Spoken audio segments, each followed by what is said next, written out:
Hello, this is CK7, and we are back for another commentary. This time I'll do Heroes vs. Villains Round 7. Sorry if it's been a while since... yeah, I'm way behind on so many commentaries. I still gotta do Heroes vs. Villains Round 7 and 8. I got Disney vs. Nines and Villains Round 12 and 13. I'll do 14 when the last two parts are up. I have Disney Heroes vs. Villains Round 11. Non-Disney Villains Round 11. Movie Villains Round 5, and pretty much a majority of the Disney Villain Wars I gotta catch up on. So yeah, I got a lot to catch up on. But with that said, let's do Heroes vs. Villains Round 7. Here we go.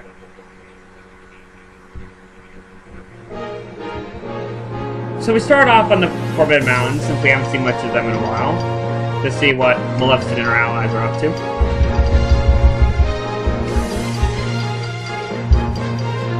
And then Eris pops in, and everyone's freaking out.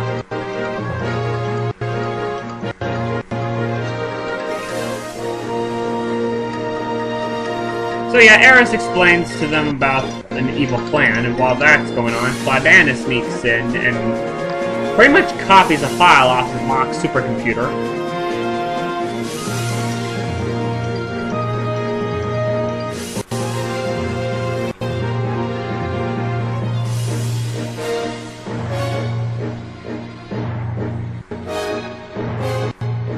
And Eris leaves, and so does Claudanus, before anyone notices.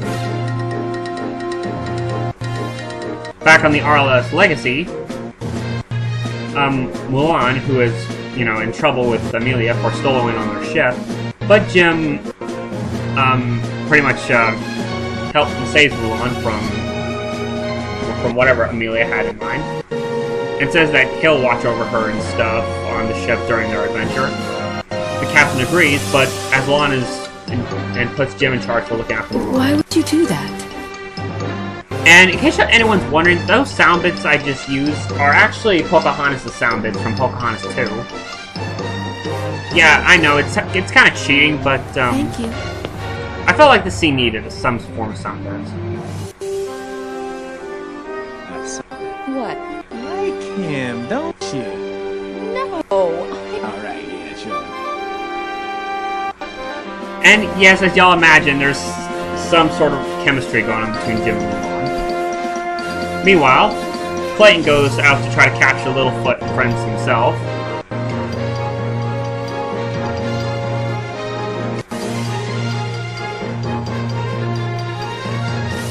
And then we get Curdy allied with Larn and Darkwolf.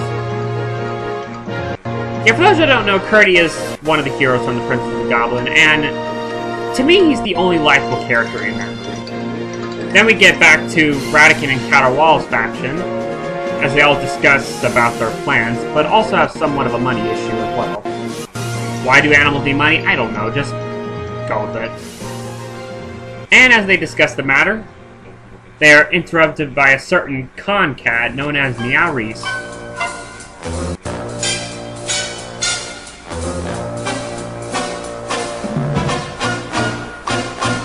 When preacher can't preach you, and teacher can't teach you, when angels can't reach you, the money cat can. Oh, we give social status to countrified tomatoes. If you want kicks and class and clothes, the cat knows where the money tree grows. Yes, the good old Meowreese. For those who don't know, he's the villain from Gay Parade, which is a 1960s animated film that I believe was Chuck Jones was one of the directors, I believe, or he did direct this film, which would make sense, because the animation style is very similar to that found in some of the Looney Tunes and Tom and Jerry cartoons. And he's voiced by Paul Frees, who a lot of us might know for voicing the Burgermeister Meisterburger from Rankin Bass and Santa Claus is Coming to Town. So yeah. I'm surprised no one has used this villain before, though. I mean, okay, well, maybe not that surprised. I watched Gay Parade just recently, and yeah, he does not have that much fight footage, really. So it's going to be interesting to see how I can use this character, as well as the other characters. That dream of glory be part of your plan. If anyone can help you, the money cat can. I gotta say, this is a pretty catchy villain song. Money cat knows where the money tree grows. We've got Dixon, politics, and law in the palm of our paw. The young doves may lawyers may bend, the judges may genuine. So why be a flapola with egg on your pan? If anyone can save you, the money cat can. Meow. You know, that has to be, like, at least in the top 10 catchiest non-Disney villain songs there is. I'm just saying. Oh, by the way, fun trivia tidbit for those of you who have not seen Gay Parade. It is the first and only animated movie that stars Judy Garland. She voices Musette, the female cat in the movie. Yes, we all know Judy Garland for playing as Dorothy in The Wizard of Oz. But, you know, that film came out in 1939. This film came out in 1962, so we're talking a much older Judy Garland. So we start off with our first fight, Fly, Stella, and Chuck versus Yzma. For those of you who do not know, Fly, Stella, and Chuck are from Help, I'm a Fish, which I also recently saw for the first time, and it's, like what History Buff said, it's a very interesting film. It is very cheesy and childish and all, but it also has a few dark elements. Not just Joe's death scene, but quite a few other things in there were a bit, you know, a bit dark and intense. I guess that's the thing about Europe. They always make their animated films much, darker than that here in America. I'm not just talking films like Watership Down, The Plague Dogs, and Feliday. I'm talking films like Help, I'm a Fish, The Fierce Sport, Dragon Hill, The Seventh Brother, Samson and Sally, etc. So yeah, Yzma turned the kids into fish, and yeah. Next we have Cody and Marahote versus Toronto, Rinkus, and Sierra. This is more of a last-minute fight to put in, because I figured to introduce these characters, well, as, you know, Toronto and his pterosaur duo, you know, I have to agree with History Buff. I think Toronto was a very interesting film, in that he's like John Silver, except a Tyrannosaurus. If there's one thing I will not... Hold on, I think it's lagging. So yeah, even though the Seventh Lamp or Time film was a bit weird with the whole dinosaur alien things, I thought it was a decent sequel, or seventh, well, whatever. It's violence. Just because of Toronto. Why are you hitting me? Right, make that two things. Violence and stupid questions. And that's what I like about Toronto, is that one sound that I just felt like I had to add it. I kind of wonder if Marahote will show up in Disney Heroes. Probably not. He doesn't have that much footage, but it could be interesting.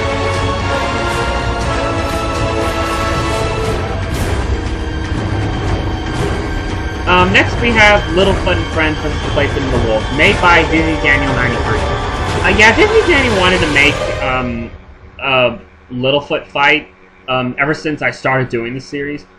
And I thought of this one, I thought he could make it, and he did a pretty good job, I thought.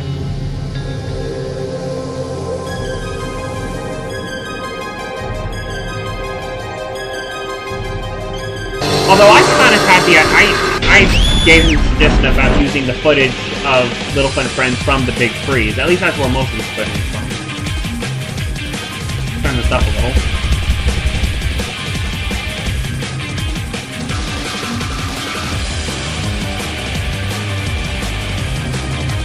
So yeah, we got the wolf from Beauty and the Beast, the Sword and the Stone, and Peter and the Wolf from Make My Music. Petrie! Sarah! Help me! And they use a giant snowball. And in case some are wondering, if these wolves are out of the game or not, the wolf from Peter the Wolf I might hang on to for a little longer, because it still has a bit of footage left. Don't know about the other wolves, I guess they're out for account, unless I change my mind.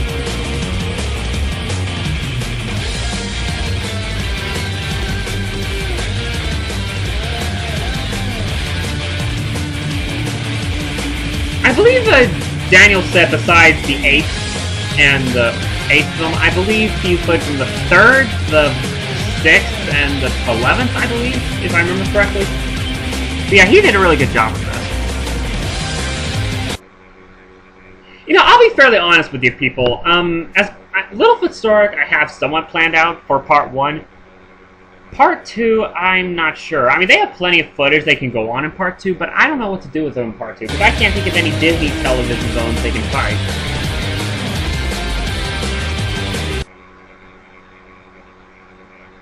Because, I mean, if this was a non-Disney heroes as villains, they could fight Van Pelt, I would think. Which I think someone on the forums stated that they plan to do a non-Disney heroes villain. That could be a nice idea. Anyway, next, Hercules vs. Omadon and Briag. Just like with Gay Pray and Helping Fish, I also recently watched The Flight of Dragons. I mean, the animation really reminds me a lot of the animation in The Last Unicorn. I wonder if it was made by some of the same people. What are you doing? And Obanon I thought was an okay villain. I mean, he is voiced by James Earl Jones people, who we all know for playing as Darth Vader. But, interesting fact though, James Earl Jones, he also voices the Emperor of the Night from Pinocchio and the Emperor of the Night.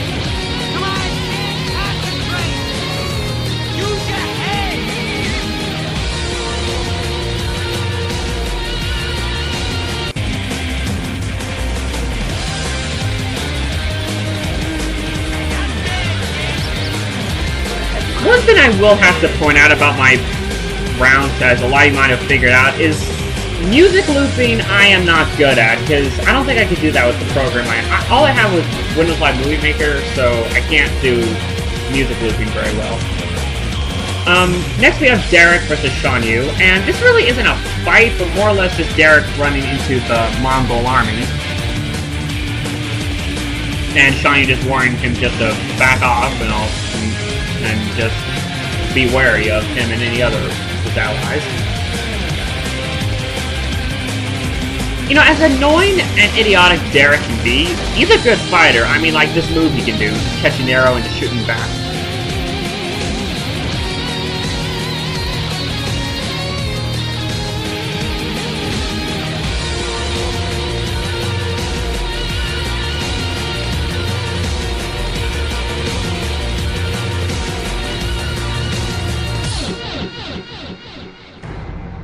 Derek retreats and, yeah. Next we go to the interlude. At the Galactic Federation headquarters on planet Turo, the Arliss Legacy meets up with the Grand Council and discusses the matters of the war, as well as Zerg's forces obtaining the crystal, which is a key that can unlock a gate to pretty much an immortality chamber or something like that.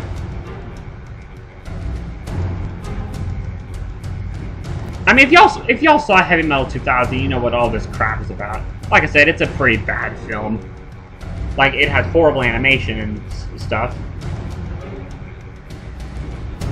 But the concept is pretty much the main focus of this story arc. In fact, of part 1 of this series. Speaking of Zerg, we cut back to his faction to see what they're up to. And it turns out that they only have 90% of the crystal. 10% of it broke off and landed on Earth. And as y'all might have guessed, it's the pebble that QB is holding on to.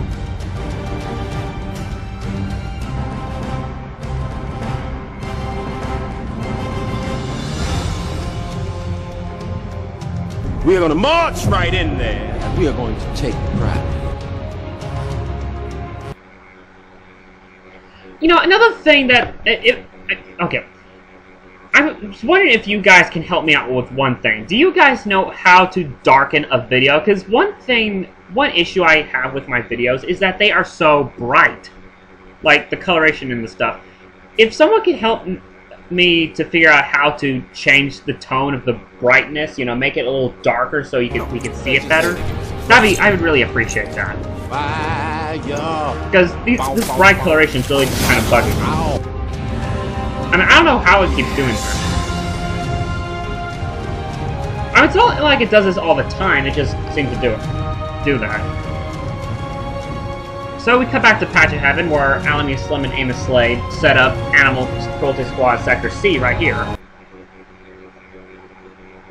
By the way, in case a lot of you are wondering, how come none of the people, why are they allowing these people to take over this place? Well, the thing is, I recently came up with an idea of that the outside world, most people don't know that they're the Animal Cruelty Squad. They go by their sort of this cover name, the Animal Caring Squad, instead.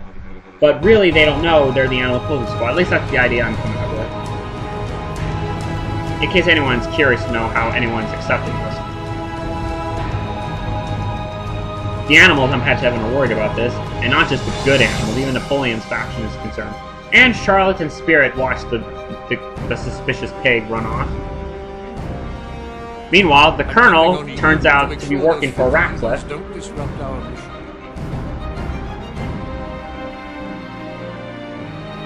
They're actually using the squad to pretty much expand territory and stuff. We cut back to the Horn King's faction, where he and his allies are about to get Henwin out to see if she can tell them where the Black Cauldron is. But Odette notices this and decides to save the little swine.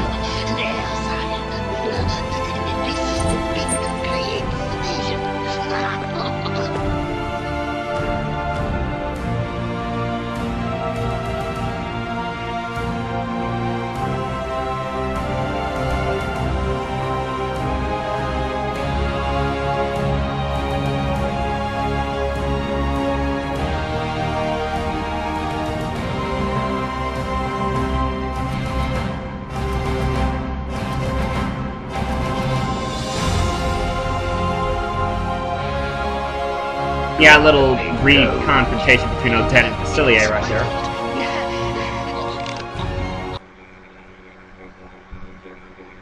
By the way, what I meant by figuring out the brightness thing, not just like through my main, computer, but like on YouTube, because I've got a few comments on people who stated that if I could fix the brightness thing, if someone can help me figure out how to do that, like both on YouTube and like here on my main video library on my computer, that'd be great. So we cut back to the fight with Tiana and Naveen versus Dylan and Icky, our other Land for Time villains. They run into Lewis and Ray and take them back to Ariel's group, where Ariel and Freddy are. I was originally gonna have Sebastian and Flounder in the scene, but it didn't quite work out. You bumbling belly dragger, that wasn't food, that was a log! I thought it tasted funny.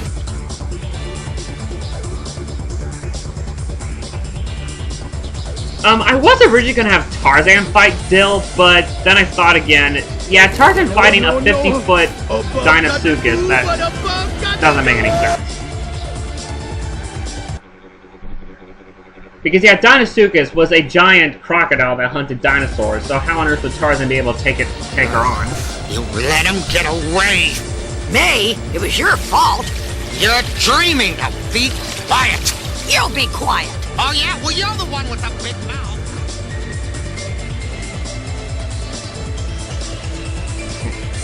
Next we have Tom and Jerry versus Professor Ratigan. So, Tom and Jerry are just walking about, and they soon stumble upon Ratigan and his allies. Ratigan tries to offer them an alliance to Caterwall's faction, but they refuse the offer.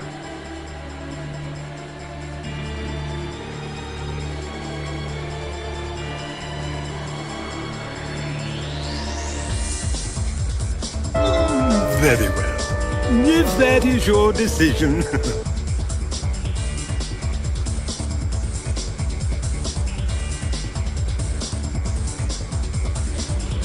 And Ratigan gets Felicia out. And to answer your question, history about Felicia is just a normal-sized cat. Tom was just concerned for his little buddy Jerry.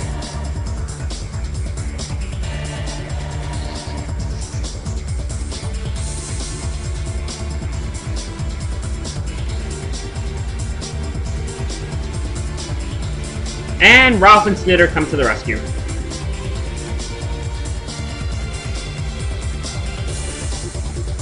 And Jerry just traps and lets Felicia fall into the sewer. Yeah, Felicia is not out of the game yet. I guess I'm trying to be like Ace McKilliface and save as many of these characters to the end of part 1 as possible. It's not going to be easy, though. Then we have Shane versus Marcus. So Shane, along with Yao, Lane, and Shampoo. He's mine. All run into Marcus. And for those of you who probably are wondering who the heck this guy is, he's from Highlander: The Search for Vengeance, which it's pretty. Being a Highlander film, it is pretty violent and all, but it did have a very interesting story, I will say. Now, to be fair, I have not seen the original Highlander.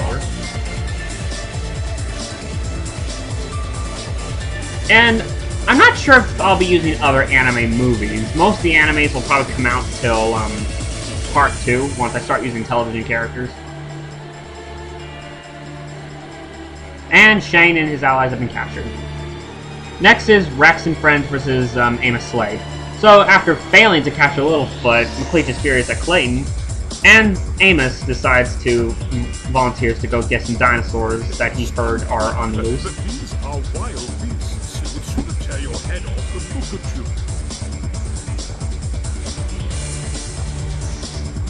Yeah, I really loved using that sound bit right there. I thought it fit perfectly. And how Slade is in New York on his car with a shotgun, I have no idea. I'll be honest, this fight was really hard to figure out, because as is the case with a lot of these non-Disney characters, these guys don't have that much fight footage, so yeah, I have no idea how I'm going to use these characters. Granted though, I mean, I did love We're Back, a Dinosaur Story as a kid, and looking back, yeah, it's cheesy, and I guess it does have a few problems with it, but it's another one of those guilt pleasures. I mean, I still think it's a pretty decent film. Finally, we have Cusco versus Darla Dibble, which I have to say is probably one of the most hilarious things I've made up in this tournament so far. No! You threw off my groove! By the way, you're fired. So yeah, Darla gets fired, and she goes to the underworld and asks for Hades and Zigzag to find a potion to murder him. Yeah, she takes a lot of, yeah, she's insane. But Zigzag and Hades tricked Darla. Instead of giving her poison, they gave her a potion that would pretty much turn Cusco into lava. You get the drill.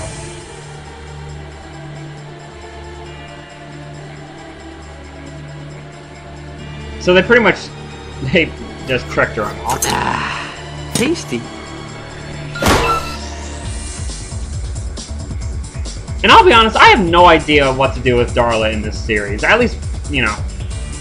I mean, I have a couple ideas for her, like, if I were to keep her around in Part 2, I have a couple ideas. Like, I have this one idea of her fighting them, you know, Phineas and Ferb, have them do one of their concerts, she tries to wreck it, but it backfires, just like in the original film. That is if I have Darla stick around that long, which is not going to be easy, considering she has very little footage. For the moment. Thank you, Max. So in other words, she's probably not going to show up that much in Part 1 at least, if that is what I plan to do. So we get to the epilogue, where we catch up on what this faction is up to.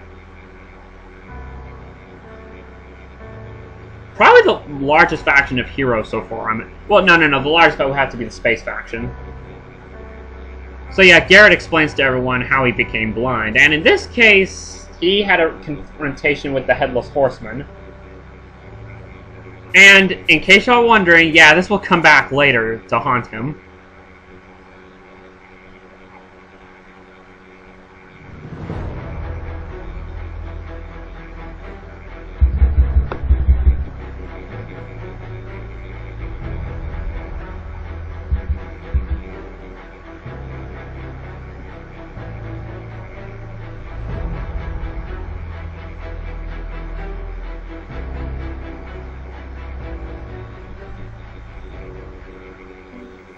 Stop your panting, Dylan. Get me out of here.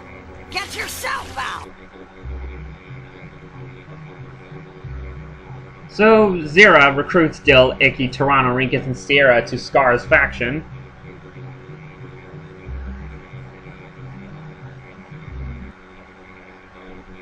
So, for those y'all who have not caught on to what Scar's faction is like, we got Scar, who is pretty much the...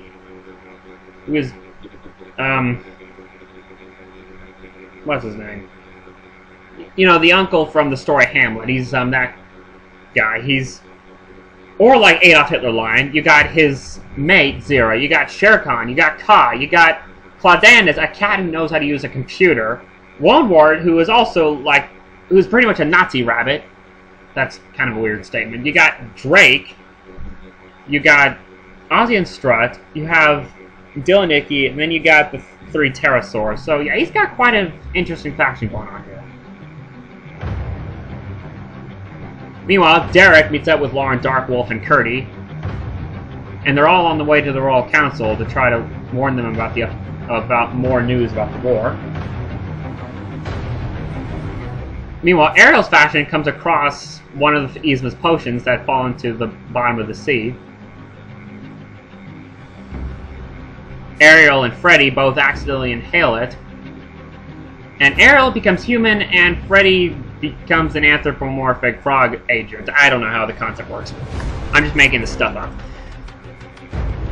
Meanwhile, Yzma joins up with Prince John and Froglove, and they recruit Madame Mim, the Queen of Hearts, and Gnorga.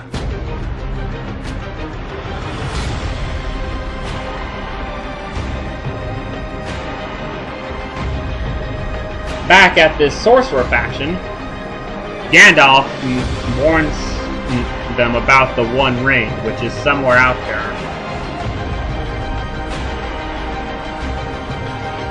But yes, the question is, who will find the ring?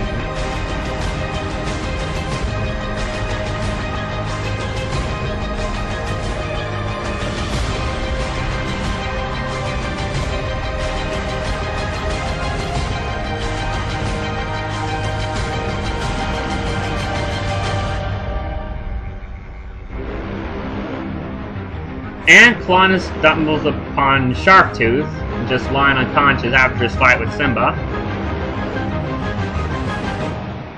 And his plan.